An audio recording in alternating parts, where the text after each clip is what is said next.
Okay, so ito, helping a friend. Ayan, pinapabenta lang isang kaibigan natin. Ito, nag-iisang unit lang. So ito, 2019, Kia Soluto. Ayan, 1.4 engine, automatic transmission, LX ang kanyang variant. Ayan, kulay gray, sariwa to. Medyo madumi lang pero sariwa eh. Ito, may konti lang dito. Ito, pero baka madala to sa sa bapping.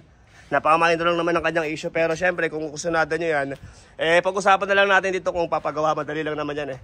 So ito ang asking nito ay 445,445 para sa 2019 Kia Soluto LX. Ayan, 29k mileage only.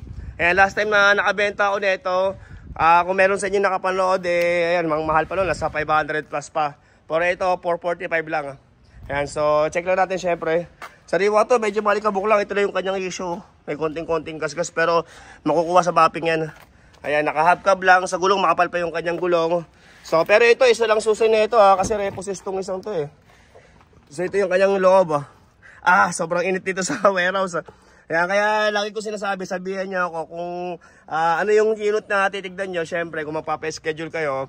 Kasi hindi ko alam kung nasa ang warehouse kasi minsan nililipat-lipat yung mga unit dito. Lalo kapag may mga bagong dating. Itatawag ko pa kung nasa ang warehouse. At saka ko ibibigay sa inyo yung address. Okay, sana maintindihan nyo kasi syempre, maghahantay kayo ng matagal. Lalo kapag kunyari bigla kayong pumunta, andun sa sulok or wala rito, nasa kabila pala. Diba? Paikot-ikot tayo dito sa Bayon Dapitan. Okay, so ayan, ulitin ko 2019 at para pala sa, ayan, magpapa-schedule kung kailan yung titignan to, ayan yung aking contact number. At ayun, syempre sana nakapalo at nakalike ka rito at nakasubscribe sa aking YouTube channel.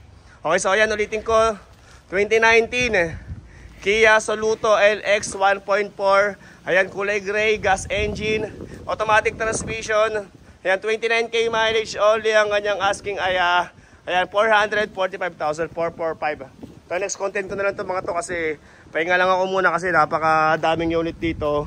At ayun, napakainit. Ayan, meron pa pala tayong ano dito, Toyota ano ba to, Altis.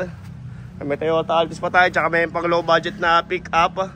At may truck pa rito. Ayan, may Photon at meron pa tayong pick up doon. Okay, next content ko na lang yan. Sana ayan, sundan nyo lang ako sa aking mga video. Okay, so hanggang dito lang muna. Thank you.